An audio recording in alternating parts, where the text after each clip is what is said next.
is increased by 30%.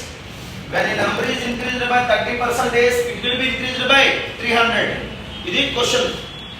Sir, what is its 10% of the number? Question mark.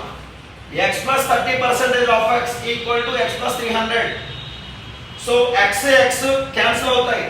30% ఏ విధంగా రాసుకోవచ్చు అంటే 3/10x equal to 300.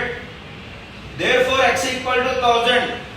మనకి what is the number అంటే 1000 అని చెప్తాం. What is it's 10% of the number అంటే 100 చెప్తాం. ఎందుకంటే 10% అంటే 1/10, 20% అంటే 1/5, 1/5, 30% అంటే 3/10. ఓకేనా? 10% అంటే 10/100, ఫైనల్లీ 1/10. ఓకే, చూద్దాం.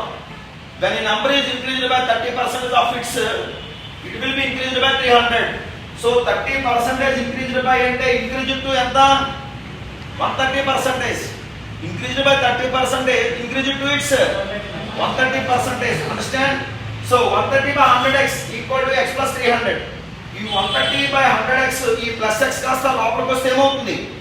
మైనస్ అవుతుంది. కాబట్టి 30 by 100x equal to 300. Cancellation అయితే ఏమొచ్చింది? మళ్ళీ 1000 వచ్చింది. అందులో 10% వాల్యూ ఏమవుతుందండి? రైట్, షార్ట్ కట్ కొద్దామండి. ఓకేనా? చూద్దాం. 30% అంటే చెప్పండి అమ్మా, ఏ ఫిగర్ కి సమానం? 30% అంటే 30 by 100. 30 by 100 అంటే 3/10. 3 ఎప్పుడు 300 అవుతుంది? 100 టైమ్స్. మరి ఇక్కడ 100 టైమ్స్ చేస్తే సేమ్ ప్రపోర్షన్ లో ఉంది కాబట్టి ఇక్కడ కూడా ఎన్ని టైమ్స్ చేస్తామమ్మా? 100 టైమ్స్ చేస్తే ఏమైంది? 1000 అయింది. అయితే దీంట్లో 10% అంటే ఏమవుతుంది?